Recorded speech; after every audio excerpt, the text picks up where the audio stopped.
मित्रांनो, आंतरराष्ट्रीय राजकारणात नाती खूप नाजूक असतात. पण असं वाटतंय की इराणला कोणत्याही परिस्थितीत भारतासोबतची आपली मैत्री निभवायची आहे. म्हणूनच तर फक्त 24 तासांच्या आत भारताच्या नाराजीवर त्यांचं उत्तर सुद्धा आलं. आणि खरं सांगू तर हे उत्तर पाहून स्पष्ट दिसतंय की इराणला भारताचं महत्त्व चांगलंच समजलंय. तर विषय असा आहे की काल मी तुम्हाला सांगितलं होतं की इराण हॉर्मोझ स्ट्रेटवर एक मोठा निर्णय घेणार आहे. प्लॅन काय होता? तर जो पण जहाज या मार्गावरून जाईल त्याच्याकडून पैसे वसूल केले जातील. मग ते ऑइल टँकर असो किंवा कार्गो शिप, प्रत्येकाला द्यावा लागेल ट्रान्झिट टोल. आणि ही रक्कम ऐकून तुम्ही पण शॉक व्हाल. जवळपास $20 लाख पर्यंतचा चार्ज. आता विचार करा, हे तेच हॉर्मोझ स्ट्रेट आहे जिथून जगाचा एक मोठा हिस्सा तेल पुरवठ्यासाठी अवलंबून आहे.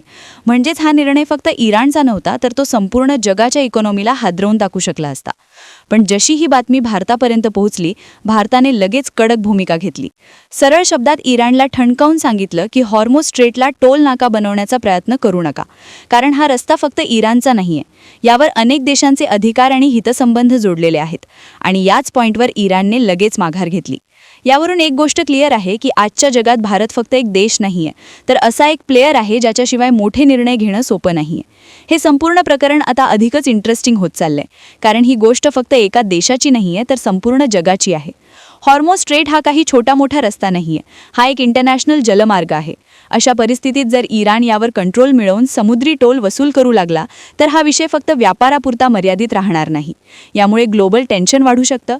अगदी जे देश आत्तापर्यंत या वादापासून लांब आहेत त्यांना सुद्धा मजबुरीने या युद्धात उतरावं लागेल, कारण हा संपूर्ण जगाच्या एनर्जी सप्लायचा प्रश्न आहे. दरम्यान इराणकडून एक नवीन स्टेटमेंट समोर आलंय, ज्याने कथेला नवीन ट्विस्ट दिलाय. इराणी सरकारचं म्हणणं आहे की त्यांनी हॉर्मोझ स्ट्रेट बंद केलेला नाहीये. उलट खरी समस्या ही आहे की अमेरिकेने या भागात युद्धासारखं वातावरण बनवून ठेवलंय, ज्यामुळे जहाजं स्वतःहून इथून जायला घाबरत आहेत. इराणने हे मात्र मान्य केलंय की त्यांनी अरब आणि अमेरिकन जहाजांना या मार्गावरून जाण्यास मनाई केलीय, पण बाकी देशांच्या जहाजांसाठी रस्ता अजूनही मोकळा आहे. आता सर्वात मोठं स्टेटमेंट येतंय टोलबाबत. इराण स्पष्ट सांगतोय की समुद्री टॅक्स तर घेतला जाईल, पण प्रत्येकाकडून नाही. फक्त त्याच देशांच्या जहाजांकडून वसुली होईल जे सध्या इराणच्या विरोधात उभे आहेत आणि त्यांच्यावर नवीन निर्बंध लादतायत. इराणचा तर्क असा आहे की हॉर्मोझ स्ट्रेटचा अर्ध्याहून अधिक भाग त्यांच्या हद्दीत येतो, त्यामुळे युद्धासारख्या परिस्थितीत शुल्क आकारणं हा त्यांचा अधिकार आहे. म्हणजे स्पष्ट आहे की हा फक्त टोल नाही, तर एक स्ट्रॅटेजिक गेम आहे, जिथे प्रत्येक पाऊल विचार करून टाकलं जातंय. आता सर्वात मोठा प्रश्न हाच आहे की इराण भारताकडून सुद्धा टोल वसूल करणार का? तर याचं उत्तर स्वतः इराणने क्लिअर केलंय.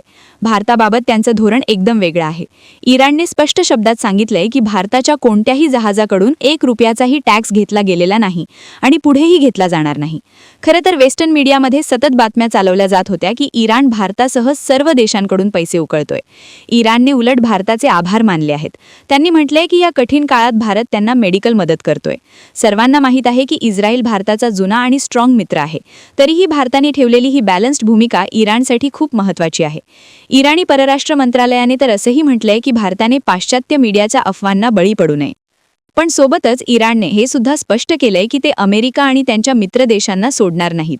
त्यांच्याकडून टोल नक्कीच घेतला जाईल आणि आखाती देशांच्या श्रीमंत शेखांच्या जहाजांना सुद्धा पैसे दिल्याशिवाय जाऊजलं जाणार नाही. आता या संपूर्ण कथेचा सर्वात रहस्यमय भाग समजून घेऊया, ज्याला नाव दिलं गेलंय तेहरान टोल बूथ.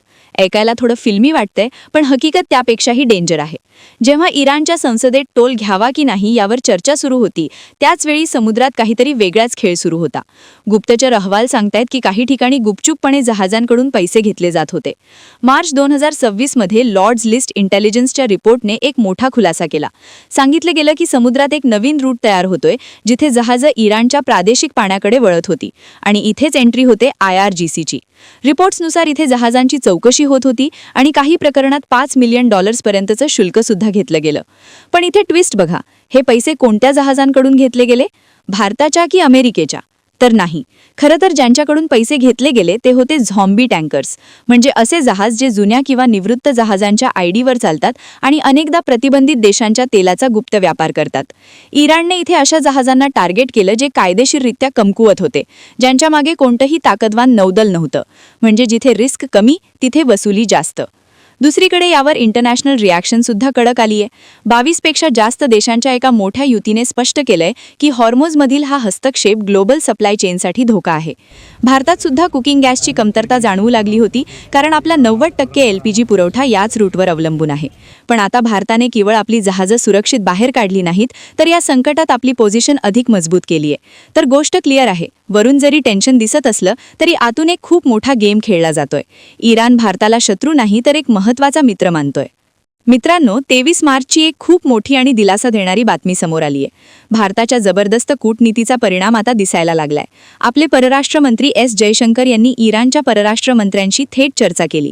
त्याचा रिझल्ट असा निघाला की तिथे अडकलेली 22 ते 28 जहाजं आता बाहेर पडू लागली आहेत. 24 मार्चला भारतासाठी गॅस घेऊन येणारी 2 मोठी जहाजं, जग वसंत आणि पाईन गॅस, हॉर्मोझच्या सुरक्षित मार्गावरून भारताकडे निघाली आहेत.